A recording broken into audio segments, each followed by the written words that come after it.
My name's Emily Carter, 28, and I thought I knew my family. Last summer at my brother's birthday party in our backyard in Raleigh, North Carolina, everything changed. I'd spent weeks planning it, string lights, BBQ ribs, the works, because he wanted it big. I even paid for most of it. My gift, a sleek vintage watch engraved with a note that I'd wired $2,500 to cover his rent for 3 months. I handed it to him, heart pounding, hoping he'd see how much I cared. He opened the box, smirked, and looked around at our family. "Trying to compensate for not being needed around here," he said. The whole yard, my mom, dad, and cousins, burst out laughing. My face burned. That watch wasn't just a gift. It was me bailing him out again. I'd been their bank for years, and this was my thanks. I snatched the watch back, my voice steady but ice cold. "Good to know." I turned to leave, their laughter still ringing in my ears. My mom called after me. "Don't do this." My dad shouted, "You're overreacting." But I kept walking. Later, they were all yelling, "Emily, please listen to us." I didn't stop. That night was just the start. Things got uglier, and I had to make a choice that flipped my life upside down. Stick around to see how it all unraveled. Hit that subscribe button and ring the bell to find out how I turned my family's betrayal into my freedom. You won't want to miss this. The next day, my phone wouldn't stop buzzing. There were missed calls from Mom Laura Carter, Dad Dennis Carter, and even my Aunt Marlene. Text messages piled up, each one sharper than the last, urging me to calm down and come back to talk. I sat on my couch staring at the screen, still raw from my brother's birthday party. His words, calling my gift a pathetic attempt to feel needed, cut deeper than I'd expected. But it wasn't just the laughter from Mom, Dad, and the rest of the family that stung. It was realizing they'd been taking me for granted all along. For 2 years, I'd been their safety net, pouring my savings into their lives without a single thank you. As a freelance software engineer, I made decent money, enough to cover my own rent and still have some left over. So when Mom called 2 years ago, voice shaky, saying they were behind on the house payment, I didn't hesitate. $1,300 a month, wired straight to their landlord, no questions asked. It wasn't just rent, though. I paid the electric bill when it spiked in winter, $300 to keep their heat on. Water bills, too, when they forgot to budget, another $100 here and there. And Dad's old pickup truck? I shelled out $1,500 for a new transmission last spring because he swore he needed it to look for work. He never did. My brother, Ryan Carter, was the worst. At 22, he called himself a streamer, spending hours in his room yelling at video games, chasing followers that never came. His setup, microphone, lights, a fancy chair, cost me $900 when he begged for it, claiming it would launch his career. 2 years later, he had less than 50 subscribers and no job. I kept thinking he'd grow up, get a gig, anything to stop leaning on me. Instead, he'd roll his eyes when I brought up work, like I was nagging him for fun. Mom and Dad backed him up, saying he was figuring it out and needed time. Time I was paying for. Sitting there, scrolling through their messages, I felt like an idiot. Every month, I juggled my own bills to cover theirs, skipping dinners out, putting off a new laptop for work, all so they could coast. I wasn't their daughter or sister. I was their bank account. Mom's texts were the same old script. "We're family. We stick together."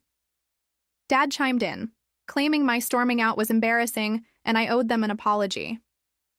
My aunt even threw in a guilt trip, saying I was tearing everyone apart.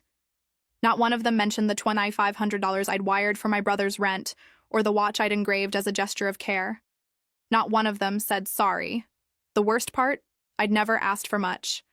Just a nod, a thank you, some sign they saw me as more than a paycheck. But last night, when my brother tossed my gift aside and the whole family laughed, it hit me. They didn't just take my money. They didn't respect me. I'd spent years keeping their heads above water, and they couldn't even pretend to care. My phone buzzed again. Another text from Mom, probably begging me to fix this. I tossed it on the couch, my chest tight with a mix of anger and betrayal. For the first time, I wondered if I'd been wrong to keep helping them. Maybe I wasn't saving them. Maybe I was enabling them. My brother's smug face, Mom's fake tears, Dad's empty promises. They weren't my responsibility. I'd given them everything, and they'd given me nothing but mockery. As I sat there, the weight of those 2 years pressed down on me. I wasn't sure what came next, but I knew I couldn't keep being their doormat. A week later, I was still reeling from the realization that my family saw me as their personal ATM, but what came next was worse. My phone had been quiet for a few days after the barrage of texts following my brother's birthday party, so I thought maybe they'd let it go. I was wrong. Mom called me midweek, her voice soft but insistent, asking me to come to a family meeting at their house. "We need to sort this out," she said, like I was the one who'd done something wrong. I agreed, mostly because I wanted to hear them out, hoping for an apology that never came. The meeting was in their living room, the same one I'd helped keep theirs by paying their rent for 2 years. Mom sat on the couch, hands folded, eyes glistening like she'd rehearsed her tears. Dad stood by the fireplace, arms crossed, looking at me like I'd betrayed them. My aunt, who'd driven in from out of town, perched on an armchair, nodding along to everything Mom said. My brother slouched in a corner, scrolling on his phone, barely looking up. The air felt heavy, like they'd planned every word to pull me back in. Mom started, her voice low and guilt-laced. "We're a family, and families don't walk out on each other," she said, glancing at me like I'd committed a crime.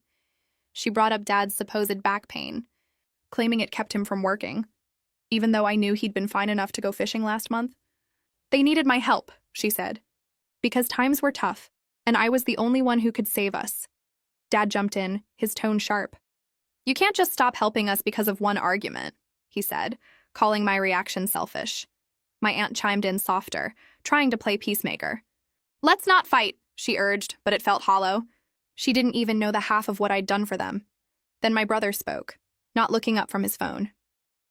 "You're making a big deal out of nothing," he said, like his public mockery of my gift was just a joke. That's when I saw it, a notification on my phone from a mutual friend, linking to a post on social media. My brother had shared a rant calling me stingy and too good for the family, claiming I'd abandoned them over a stupid misunderstanding. The post had 12 likes, mostly from his gamer friends, and a few comments from people I barely knew, agreeing I was cold. My stomach twisted. He wasn't just dismissing me at home, he was dragging my name online. I sat there gripping my coffee mug, trying to stay calm. "I've paid your rent, your bills, your truck repairs," I said, my voice steady but firm. 2 years and you call me selfish." Mom's eyes widened, like she hadn't expected me to push back. Dad scoffed, saying I was throwing it in their faces. My aunt suggested we compromise, but I could tell she meant I should keep paying. My brother just shrugged, muttering about how I was overdramatic. No one apologized. No one acknowledged the thousands I'd spent to keep them afloat. That evening, I met Michael Grant at a diner downtown, a little place with sticky tables and strong coffee. Michael had been my friend since college, the one I turned to when things got messy. I told him about the meeting, the post, the guilt-tripping. He leaned back, shaking his head. "They're using you, Emily," he said bluntly. "You're not their daughter right now. You're their wallet. You've got to set boundaries, or they'll bleed you dry." He told me about his cousin who'd cut off his own family after years of similar nonsense, and how it freed him to live his life. "You don't owe them your savings," Michael said.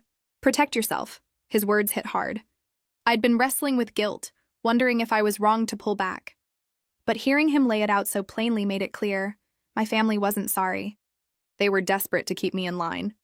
Back at home, I stared at another text from Mom begging me to think of the family. I typed out a reply. Short and final, "I'm done paying for you." I hit send, my heart racing but resolute. Their replies came fast. Mom's please. Dad's anger. My brother's silence, but I didn't budge. For the first time, I felt the weight lifting, even as their anger grew. By late summer, their problems got worse. I'd sent that final text a week ago, telling Mom, Dad, and Ryan I was done paying their way. I braced myself for their reaction, and it came fast. I was at my apartment sorting through work emails when Mom called, her voice trembling like she was on the verge of tears. "How can you do this to us?" she asked, as if I'd pulled the rug out from under them. I reminded her I'd covered their rent, their bills, their truck repairs for years. Her response?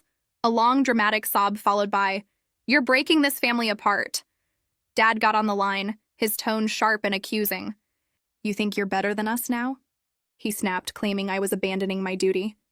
My brother didn't say a word, just silence, which somehow felt worse than his usual snark. I hung up, my hands shaking, but I didn't back down. Their words stung, but I was done letting guilt pull me back. I'd spent too long being their safety net, and their reaction only proved they saw me as nothing more.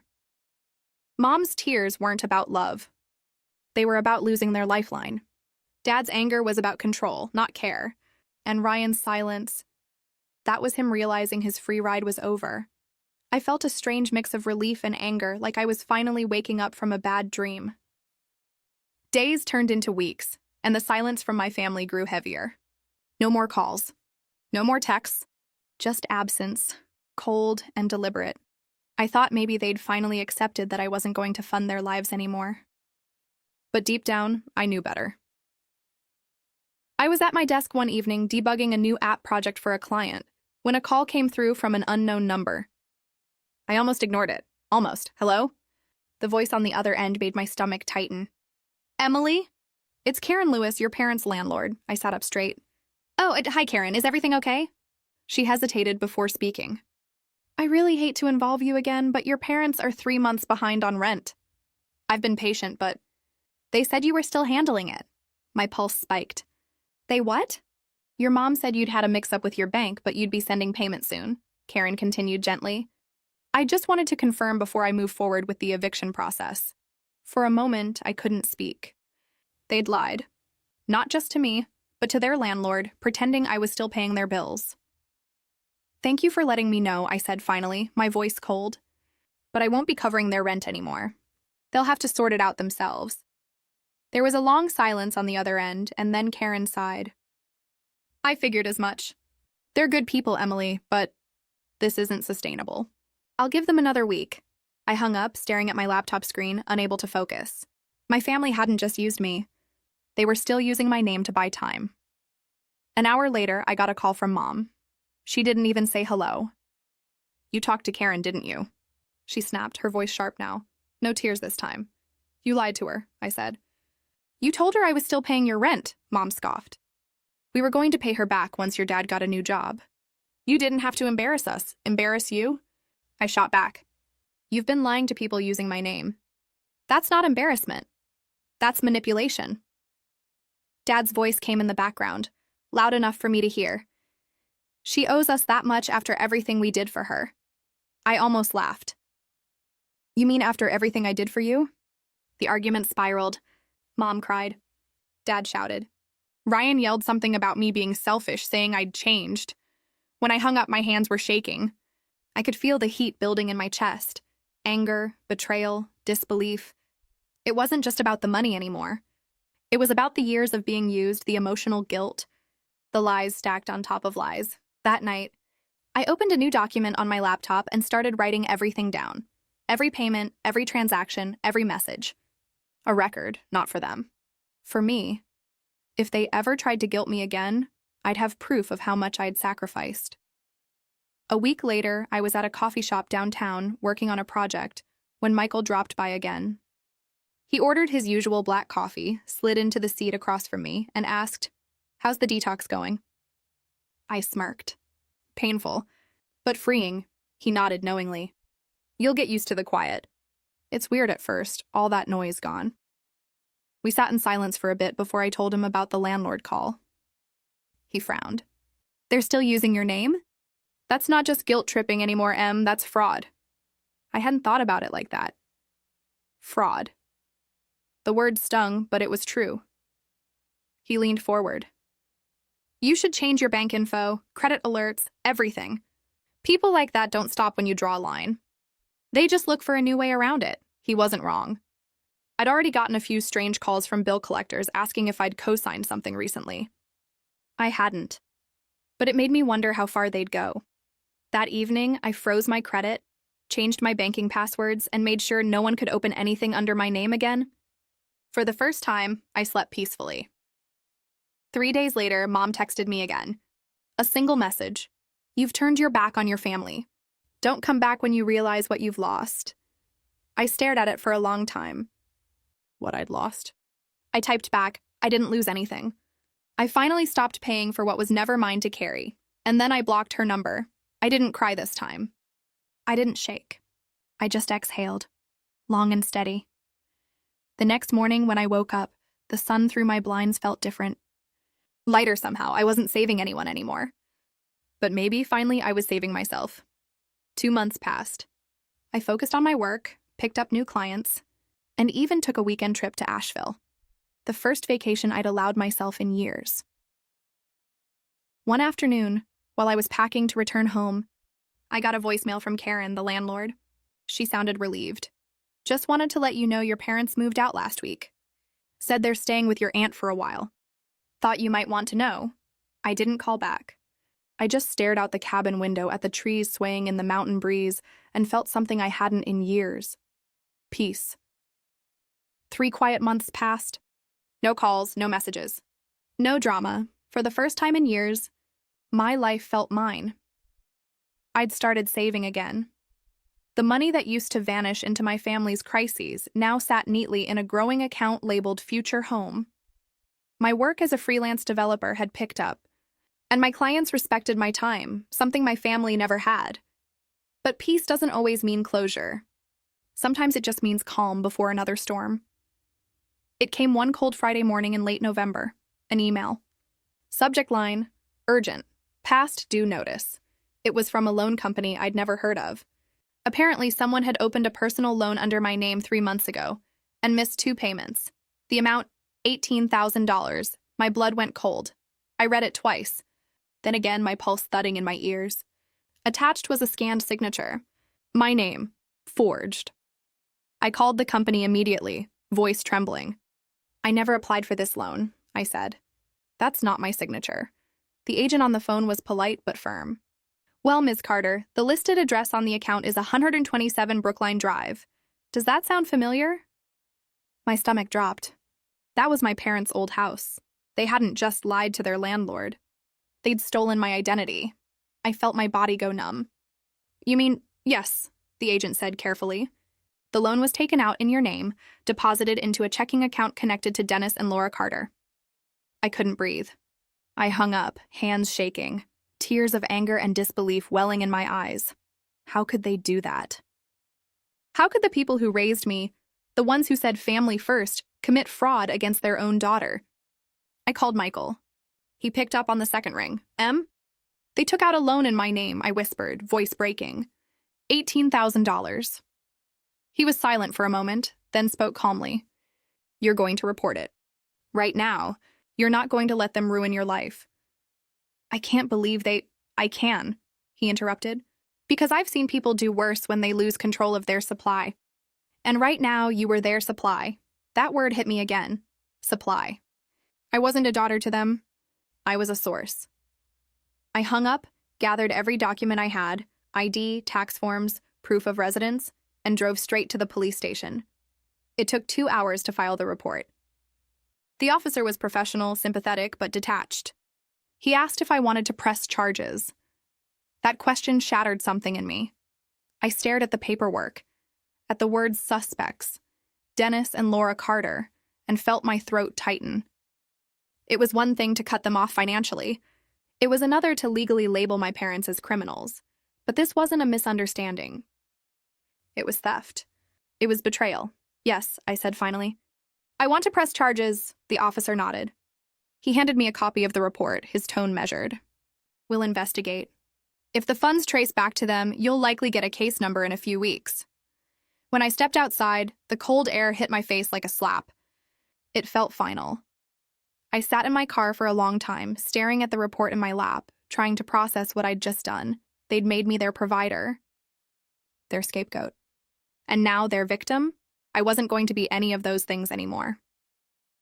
That night, I didn't sleep. I kept replaying it all. Every transfer, every phone call, every manipulation. At 3 a.m., I opened my laptop and checked my credit reports again. 2 more inquiries popped up under my name in the last month. Both denied. Thankfully, they'd been trying again. A sick realization hit me. If I hadn't frozen my credit months ago like Michael advised, they might have gotten away with even more. I texted him. They tried to open more accounts. I caught it in time. Thank you. He replied a minute later. You didn't deserve any of this, Em, but you did the right thing. For once, I believed it. 2 weeks later, the police called. The case had moved quickly. The loan funds had gone straight to my parents' joint account. They were both arrested for identity theft and financial fraud. Ryan wasn't involved directly, but he'd been living with them when it happened. When I got the news, I didn't cry. I just felt empty. That evening, I sat by my window, watching the rain streak down the glass, wondering how love could turn into something this poisonous. The hardest part wasn't the money. It was accepting that I'd never have the family I thought I did. But maybe, just maybe, losing them was what I needed to finally find myself. After the arrests, my life entered a strange new rhythm. The house that had once been a battlefield of guilt and money transfers was now completely theirs, legally seized and under investigation. I never visited. I didn't need closure from them anymore. Instead, I focused on what I did have. Nathan had been a rock through everything. His family became my sanctuary. Richard taught me more about cars than I'd ever imagined learning, and we even started small weekend projects together, changing brakes, polishing engines, tuning carburetors.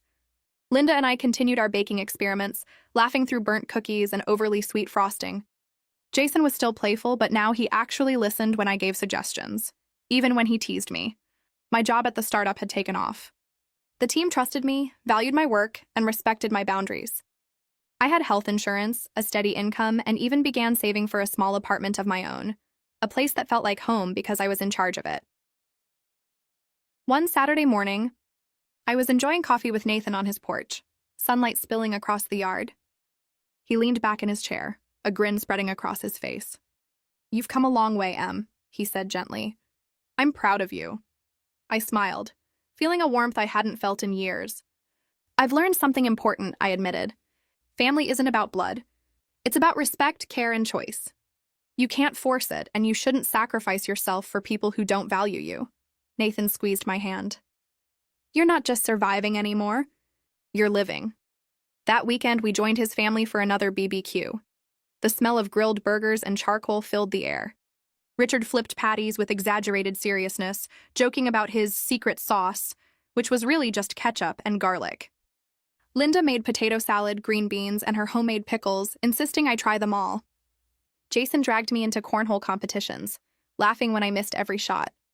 For the first time in my adult life, I felt belonged. My phone sat silently in my bag. No messages from my parents. No demands from Ryan. I didn't even check.